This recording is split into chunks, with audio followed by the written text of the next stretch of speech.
नमस्कार, एउटा technology YouTube च्यानलमा स्वागत छ।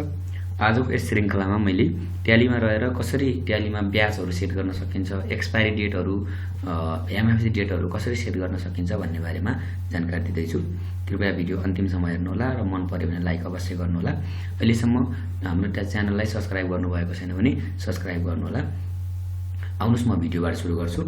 अब हामीले कुनै पनि स्टकहरू कतिपय स्टकहरू त्यस्तो स्टक हुन्छ जुन चाहिँ बनेको मितिबाट कुन मितिसम्म चाहिँ प्रयोग गर्न मिल्छ त त्यो चाहिँ सेट गर्ने कसरी भन्ने बारेमा चाहिँ हामीले गर्नेछौँ। त्यसको लागि चाहिँ सबभन्दा पहिला मैले चाहिँ एउटा इक्जाम्पल लिएको छु। यहाँ इक्जाम्पलहरू हामी हेर्छौँ।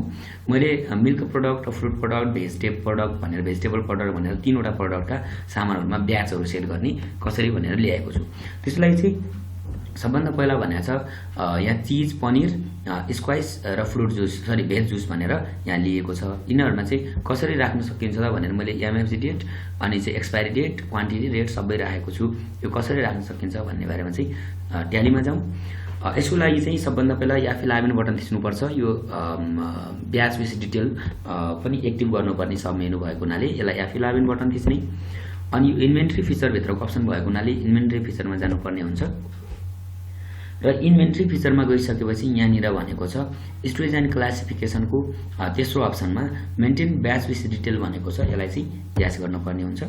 सेट एक्सपायरी डेट फर ब्याचलाई पनि यहाँनिर यास गरिदिनुपर्ने हुन्छ। यति यास गरिसकेपछि हामीले यसलाई किबोर्डबाट अल्ट कन्ट्रोल ए गरेर सेभ गर्न सक्छौँ। अब हामीले चाहिँ ब्याच बनाउनको लागि चाहिँ पहिला यहाँनिर हेर्नु पर्यो, युनिट बनाउनु पर्यो, हामीले चाहिँ ग्रुप बनाउनु पर्यो अनि आइटमहरू बनाउनु पर्यो। त्यसलाई चाहिँ सबभन्दा पहिला मैले पहिलेको स्टक बनाउने भिडियोहरूमा पनि देखाएको थिएँ। पहिलेको सेसनमा इन्भेन्ट्री इन्फोमा गएर सबभन्दा पहिला हामीले चाहिँ युनिट अफ मेजर बनाउनु पर्यो। युनिट अफ मेजरमा हामीले के राखेका छौँ यहाँ हेरौँ। एउटा केजी, लिटर बनाउनु पर्यो, दुईवटा बनाउनु पर्यो। अब हामी यहाँ गएर क्रिएट गर्छौँ। केजी बनाउनु पर्यो। पहिले बनाउनु भएको छ भने चाहिँ बनाउनु परेन, नबनाएको भए चाहिँ बनाउनु पर्यो। लिटर बनाउनु पर्यो। मैले दुईटा केजी र लिटर चाहिँ यहाँनिर बनाएँ। त्यसपछि अब हामीलाई स्टक ग्रुप बनाउने भनेको छ। स्टक ग्रुपमा गएर एउटा प्रडक्ट, मिल्क प्रडक्ट बनाएँ। Can quantity of item by डेटलाई यास गर्ने भनेको छु मैले। अनि चाहिँ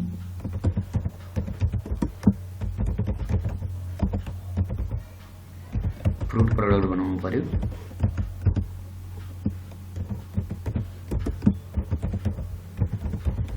भेज प्रडक्ट भनेर मैले तीनवटा प्रडक्टलाई चाहिँ यसरी आइटम ग्रुपहरू बनाएँ। अब यो बनाइसकेपछि स्टक आइटम भन्छ। स्टक आइटममा जाने अनि क्रिएट गर्ने। अब हामीले चाहिँ यहाँ स्टक आइटममा एउटा चिज र एउटा पनिर बनाएका छौँ। अब यहाँ गएर हामीले चिज बनायौँ। चिज बनाइसकेपछि अन्डरमा यो कुन ग्रुप हो त हामीले चाहिँ मिल्क ग्रुप अन्तर्गत राख्नु पर्यो अथवा मिल्क प्रडक्ट ग्रुपमा राख्नु पर्यो। चिजलाई हामीले केजीमा मेजरमेन्ट गर्ने भएको हुनाले केजी छान्न पर्यो। अनि मेन्टेन इन ब्याज भन्छ। अब यो चिजको चाहिँ ब्याज छ। ब्याज चाहिँ CH01 भनेको छ। अब हामीले चाहिँ यहाँनिर गएर यदि ब्याज छ भने यसलाई यास गर्न पर्यो। अनि एक्सपायरी डेट र एमएफजी डेट छ कि छैन भन्छ। एक्सपायरी डेट र एमएफजी डेट दुइटै छ। एमएफजी है, एमएफजी डेट छ, एक्सपायरी डेट पनि छ। अनि यहाँ गएर हामीले यसलाई पनि यास गर्न पर्यो, एक्सपायरी डेटलाई पनि यास गर्न पर्यो। रेट अफ ड्युटीमा केही राख्नु परेन। क्वान्टिटीमा गएर क्वान्टिटी कति भनेको छ 120 अनि चाहिँ 10 केजी 120 का दरले। यहाँ गएर हामीले 10 केजी राख्नु पर्यो। अनि ब्याज भन्छ। अब ब्याज कति हो त यहाँनिर राखेको छ CH01। अब हामी यहाँ गएर राखिदिनु पर्यो CH01 भनेर ब्याज राखिदिन्छौँ। एमएफजी डेट भनेको डेट कहिले हो त यहाँ गएर 1 फेब्रुअरी अनि प्रयोग गर्ने मिति एक्सपायरी डेट 3 मन्थ। यहाँ गएर चाहिँ 1 माइनस फेब्रुअरी भनेको 2 माइनस 2021 भनेर हामी इन्टर गऱ्यौँ भने फेब्रुअरी 2021 मा बन्यो। एक्सपायरी डेटमा चाहिँ 3 मन्थ भनेको छ। 3 याम थिचेर हामीले गऱ्यौँ भने 3 मन्थ आयो।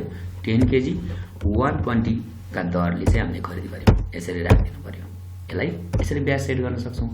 एवं तरिकाले यहाँ कुनै पनि सामान जस्तो पनिर भन्ने छ। पनिर यो पनि मिल्क प्रडक्ट अन्तर्गत रह्यो केजीमा। अनि एक्सपायरी डेट पनि छ, ब्याज पनि छ, सबै छ। हामी यहाँ गएर क्वान्टिटीमा राख्दिन्छौँ। सपोज मैले आफै राखेँ 30 केजी। अब ब्याजमा चाहिँ P01 भनेको छ। MFG डेट हेरौँ 1 अप्रिल 2 मन्थको लागि। अब यहाँ गएर 1 माइनस 4 माइनस 2021 गऱ्यौँ भने 1 अप्रिल आयो। Expiry date 2 month. रेट चाहिँ 300 भनेर हामी राखिदिन्छौँ। यसरी चाहिँ हामीले ब्याजहरू सेट गर्छौँ। कुनै पनि सामानहरूको ब्याजहरू सजिलै सेट गर्न सक्छौँ। स्क्वाइस जुस र भेज जुस भन्ने छ दुईटा। स्क्वाइस जुस यो चाहिँ के पर्यो फ्रुट प्रोडक्टमा पर्छ, जसलाई चाहिँ हामीले लिटरमा राखिदिन्छौँ। अब यसको पनि ब्याज छ अनि चाहिँ एमएफजी डेट पनि छ, एक्सपायरी डेट पनि छ भनेर सबै राखिदिन्छौँ। क्वान्टिटीमा कति राख्ने हो अनि यसको ब्याज कति छ त भन्दा S01 भन्ने रहेछ। S01 यहाँ गएर हामीले S01 राखिदिन्छौँ। बनेको डेट र एक्सपायरी डेट, बनेको डेटमा चाहिँ 1 अफ मार्च अनि 1 इयरको लागि प्रयोग गर्न मिल्ने भनेपछि 1 माइनस 3 माइनस 2021 भनेर यहाँ राख्यौँ भने डेट 1 मार्च भयो। एक्सपायरी 1 इयर, 1 थिचेर वाई थिच्यो भने 1 इयर आउँछ। अनि रेट कति हो हामीले रेट हामीले यहाँ हेरेर राख्न सक्छौँ। रेट भनेको 60 छ हो। 60 रुपियाँका दरले हामीले 1 लिटर पाउँछौँ। यसरी रेटहरू पनि सेट गर्न सकिन्छ। भने अर्को छ यस्तै भेज जुस।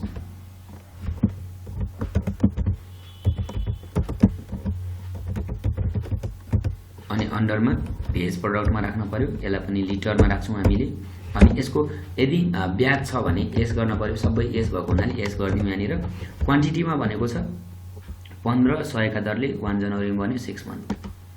अब 15 लिटर अनि चाहिँ यसको ब्याज चाहिँ VG01 भनेको छ। अनि चाहिँ 1 जनवरी 1 माइनस 2021 1 जनवरीमा। अब यो प्रयोग गर्न मिल्ने भनेको 6 मन्थसम्मको लागि छ भनेपछि हामी यहाँ गएर 6 याम भनेर थिच्यौँ भने 6 मन्थ हुन्छ। रेटमा रेट हेर्छौँ हामी 100 का दरले राख्यौँ। यसरी इन्टर गरेर सेभ गर्दै यसरी चाहिँ हामीले ब्याजहरू सेट गर्न सक्छौँ। अब यो ब्याज सेट गरिसकेपछि हामीले यसको ब्याजको रिपोर्ट हेर्न पर्यो भने चाहिँ ब्याज सेट भएको हेर्न पर्यो भने चाहिँ हामी डिस्प्लेमा जान्छौँ। त्यसपछि स्टेटमेन्ट अफ इन्भेन्ट्रीमा जान्छौँ। सो नो हामी इन्भेन्ट्री बुकमा जान्छौँ। यहाँ ब्याज भन्ने छ, ब्याजमा जान्छौँ। अनि यहाँ चिजको ब्याज हेऱ्यो भने इन्टर गर्छौँ। चिजको ब्याज, स्टक आइटम अनि ब्याज नेम अनि चाहिँ एक्सपायरी डेट, यो कुराहरू यसरी यहाँ देखाएको हुन्छ। कुन सामानको हेर्ने त कुन स्टकको हेर्ने, यहाँ स्टक यसरी छानेर इन्टर गऱ्यौँ भने चाहिँ यहाँनिर यसरी ब्याजहरू कहिलेसम्म प्रयोग गर्न मिल्ने भनेको डेटदेखि लिएर सारा चाहिँ कुराहरू यहाँ एड भएको हुन्छ। अब यसरी नगरेर एगेन एनालाइसिस भन्ने छ तल। एगेन एनालाइसिसमा गएर प्राइमेरीमा एकैचोटि इन्टर गरेर सबैको एकैचोटि पनि हामी हेर्न सक्छौँ। यहाँ अल्ट F1 गऱ्यो भने सबैको ब्याज कति छ भनेर यसरी हेर्न सक्छौँ। यो एक्सपायरी डेट कहिलेसम्म हो भनेर पनि यहाँ राखेको छ। यसलाई भन्छ ब्याजहरू कसरी सेट गर्न सकिन्छ। यसरी हामीले सजिलैसँग ट्यालीमा रहेर ब्याज, एक्सपायरी डेट र एमएफजी डेट सेट गर्न सक्छौँ। आजको भिडियो यति थियो। हजुरलाई भिडियो कस्तो लाग्यो, जस्तो लाग्यो त्यति सल्लाह सुझाव प्रतिक्रिया दिन नभुल्नु होला। र यतिन्जेलसम्म भिडियो हेरेकोमा यहाँहरूलाई धेरै धेरै धन्यवाद दिन चाहन्छु। र म आजको यस भिडियोबाट यति भन्दै छुटिन चाहन्छु। हस्त नमस्कार।